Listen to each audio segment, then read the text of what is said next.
The mud bogger is a different breed of racer.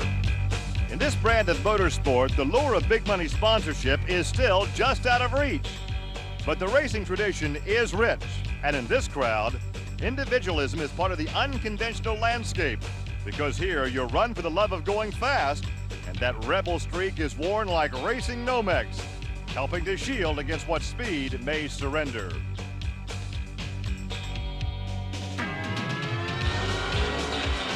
This is Trucks and Tractor Power, featuring the best in NMRO mud racing.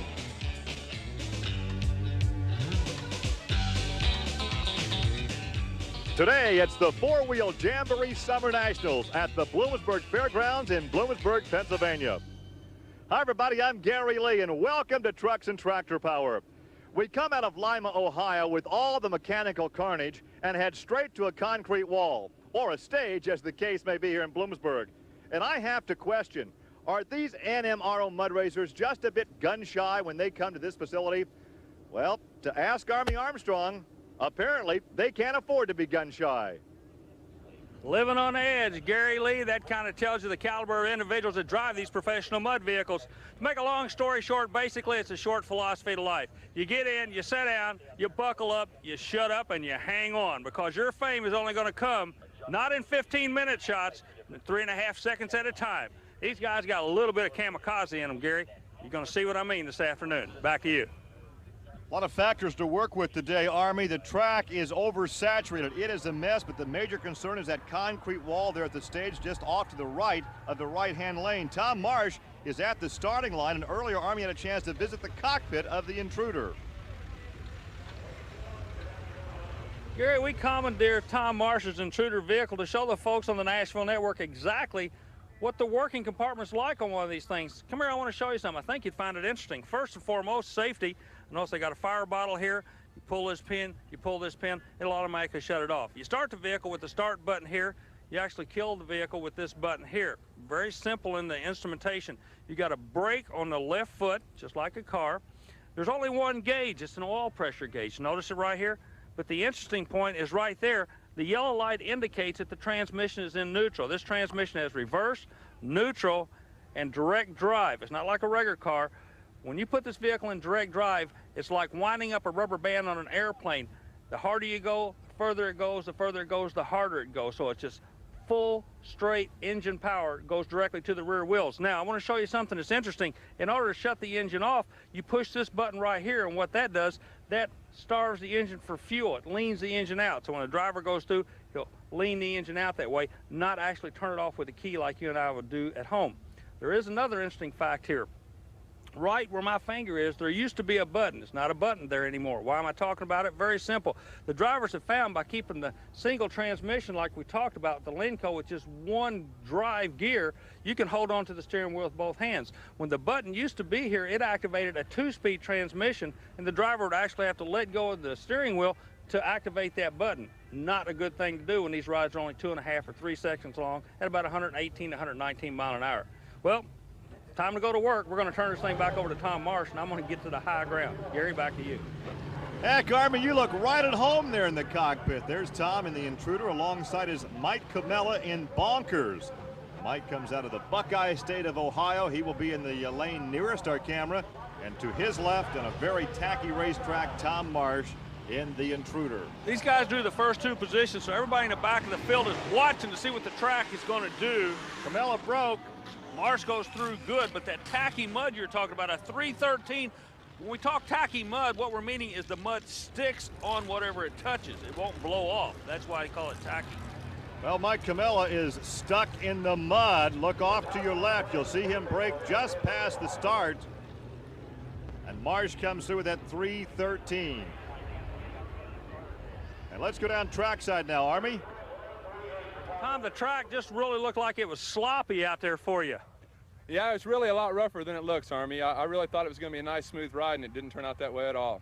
Halfway through, you actually took your hand off the steering wheel to kick the visor back up. You just lose sight? Yeah, it did. It really scared me there for a minute, you know, and you're going that fast, and it really starts to kick in, and all of a sudden it goes dark. You know, it gets a little scary out there. So is that what we call blinding speed? We'll come back with more from Bloomsburg.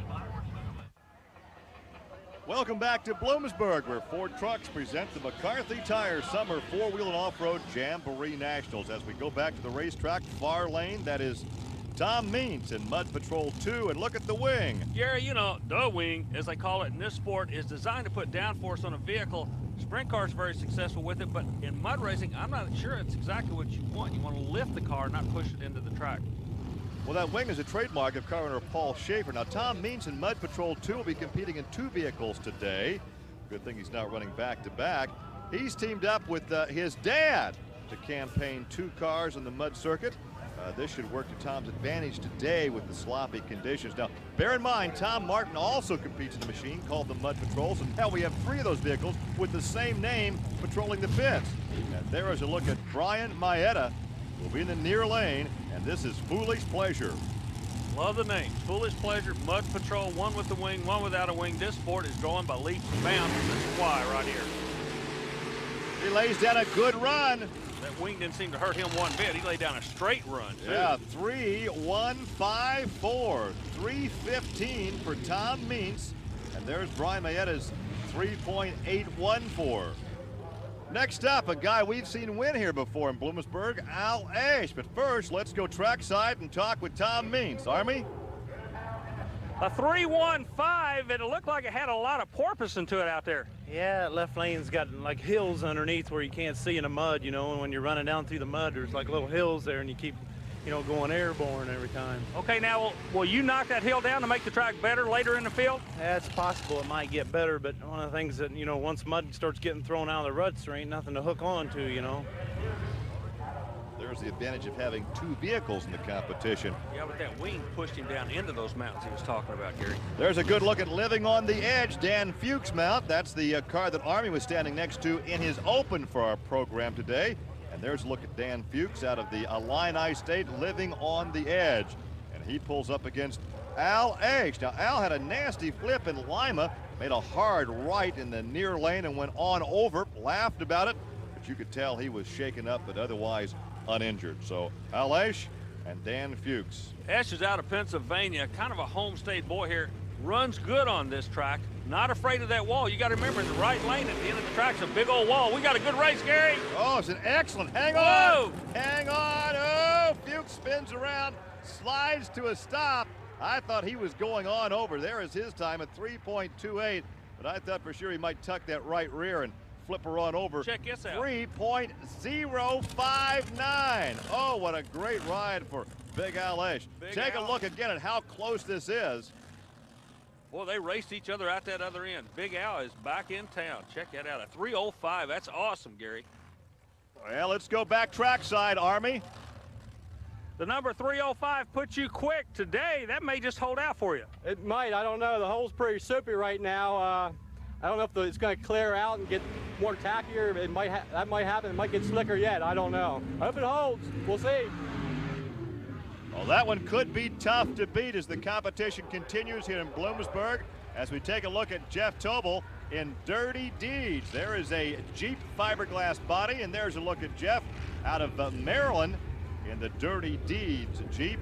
And he'll be pulling alongside Grounds for Divorce, Tom Ball. I love the name of some of these vehicles. There we go again with those names. Both of these vehicles, as Tom Ball's car comes up out of Bowling Green, Virginia, remind me that this event at Bloomsburg is so big, we get a chance to see a lot of racers we don't get to see. They run on a regional basis, but Bloomsburg seems to be a magnet of all the bad guys, and that's where they show up, and this is why. Check it out, Gary. The bad guys are good, but hang on. We trouble right there as Ball went over the berm in his Grounds for Divorce. So he is disqualified as he's out there in the mud. He'll have to climb out and get his shoes all muddy now. As we take a look again, a good tight shot. Now, he looks like he's in trouble right from the start. Yeah, the front tires were cocked just a little bit, and he hooks a rut. That's it. Katie, bar the door, 110 pages of Dear John. We're going out of this thing. So we'll clean up this mess and come back with more from Bloomsburg as we're living on the edge. Welcome back to Bloomsburg for the 4-Wheel Jamboree Summer Nationals as we return to competition in the mud pit. Some show and shine vehicles there on display. And there is a look at, once again, Tom Means minus the wing in the second Mud Patrol. And he will take on another familiar face in Mike Yosha. You talked earlier about there being 3 mud patrols here. Well, Mike Yosha's car is an old mud patrol. You're going to see a real fast run here. There's no love lost between these two guys. And Yosha would love nothing better to put Minks on the trailer to bump him with the number. 3:05 is a quick time right now. I think Minks will go quicker this time without the wing. That's just my guess. Let's wait and see. And Yosha, I guarantee, is going to push him out the other end. Well, the time to beat's a 3:05.9. This could be the best matchup of the afternoon here in Bloomsburg. Yeah, there's no love lost between these two guys. Both vehicles are almost identical. A lot of wheel speed combinations for both of them. You're going to rock and roll. Bob Seeger says we'll rock and roll. Yeah, and they did, Gary. Look at this. Excellent ride for both drivers, but look at Tom Means. A 3.057. That will put him atop the leaderboard. Yeah, but check Yoshi out. He turns a good number, 3:078. He was right there with him.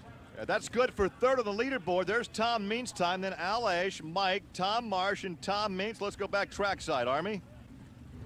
Tom, a 3:05. That puts you number 1. As a matter of fact, that keeps you in the top 5 with both vehicles. That's great. The track's really soupy out there. I got about halfway down.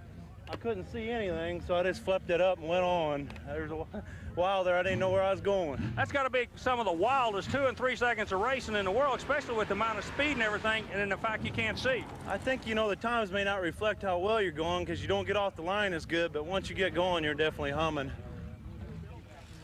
We had over 70 vehicles here in Pennsylvania this weekend, so let's go back and show you some highlights from earlier in the competition. Sean Kravitsky, a wild ride here. His vehicle thinks 40 cases later. You tell a buddy's help him out on that one.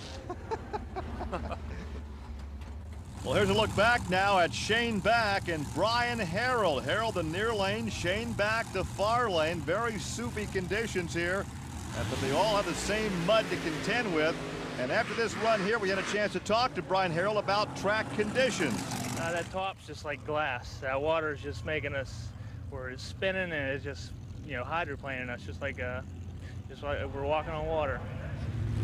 Well, Dan Brown in Mind Games also found the going rough. He gets in trouble right off the start and just drives her down the side of that lane.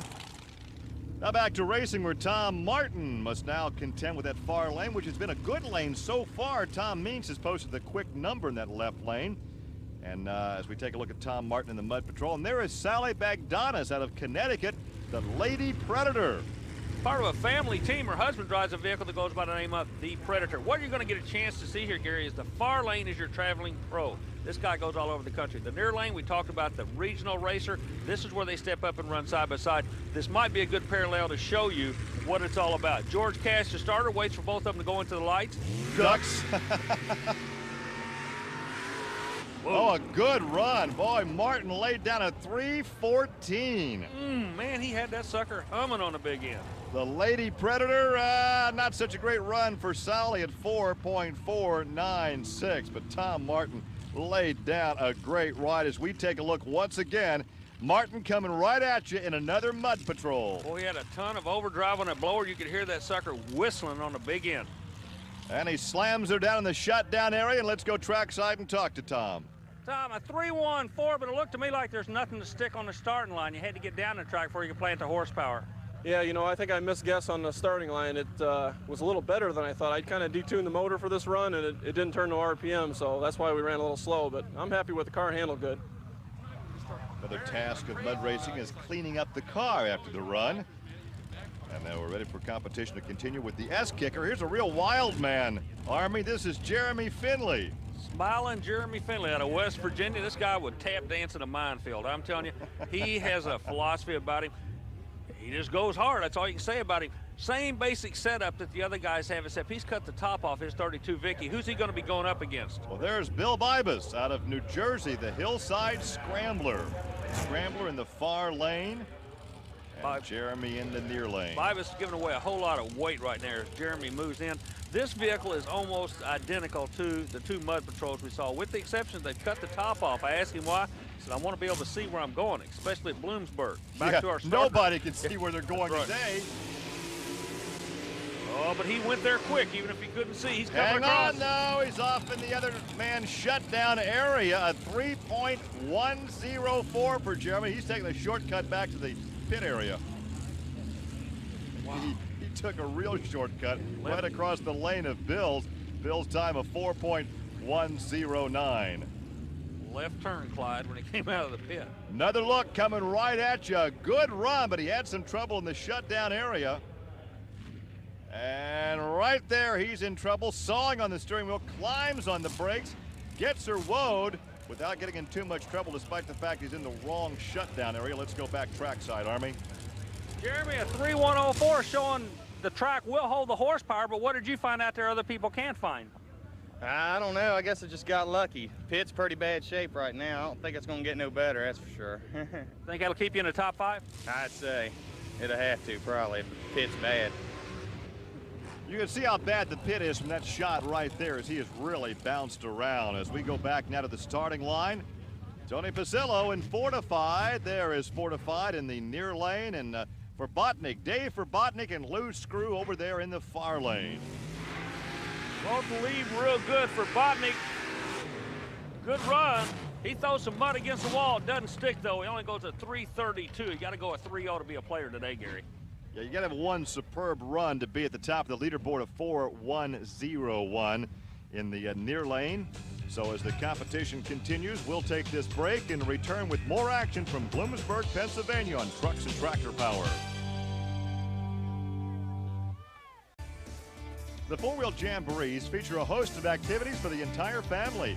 Pick up the latest in aftermarket products while visiting the manufacturer's Midway. And check out how the chrome and candy apple come together at the Show and Shine competition. To find out more about the Special Events Performance Series, call or write the address on your screen. This weekend, we are in Bloomsburg, Pennsylvania. It's a sunny, humid day as we prepare for our final 2 competitors. And that will be Gary Funk right there in Sweet Thunder. Now, Gary Funk runs a nitrous-assisted vehicle trying to make more horsepower with the Sweet Thunder. He's out of Pennsylvania. He'll be in the far lane. Ben Nievenhuis comes out of Ontario, making an international event with the Hellraiser. So he came over the Canadian border to try to take back some of these American dollars. Yankee dollars, yeah. Well, he, of course, has the fiberglass Jeep body. Well, both of them actually run the fiberglass replica of the Jeep body. After a long day of racing, it comes down to the final run. We got a big fire! Fire in that far lane. Gary Funk in Sweet Thunder, and you can see the engine fire. Okay. Right now, the driver is okay, and he's really taking his time getting out. He is really not in any kind of peril right now. Well, the drivers wear the full Simpson safety gloves and helmets and so on and so forth. So he knew the fire was contained to the front of the vehicle. I think I still would have been getting out, though, with the fire has a tendency to blow back on you. Here is a look again. Now watch as he activates the nitrous. He blows it up right there. He drives the shutdown area, stops the vehicle, but makes no effort to climb out. When he hit the nitrous button, it's like hitting an igniter, literally. Meanwhile, Gary has another problem at the end of the track. He's sitting in the middle, and the fire crews, they're having a water fight across him in the middle. That's enough. Hey, that's stop, enough water. Well, as we clean that mess up, here's some more highlights. Bob Heisner in Hot Tuna turned to 3.243. He had that little 48 Fiat humming on a big end. And here's Bill Shifley over the top, taking on Roger Laney in the Paddy Wagon. Paddy Wagon got in trouble here. Shifley with a long wheelbase seems to be okay. Paddy Wagon climbs the berm on the left side of the track. Whoa. Bring out the tow rig. One of the strongest Fords in the country, Midnight Magic Dave Ray, not quick enough at 3:37 to make the top 5. Let's go back now and check in with Gary Funk, the aftermath of the fire. What caused it to ignite like that? I hit the second stage nitrous button. I think that's when it ignited. It just could you tell you were in trouble as soon as you hit the button? Yeah, I could tell. I could feel the heat and everything, and I knew something wasn't right. Well, it's a good thing he was not wearing some strong cologne. He would have really felt the heat in that one. Let's take a look now at the final standings here in Bloomsburg.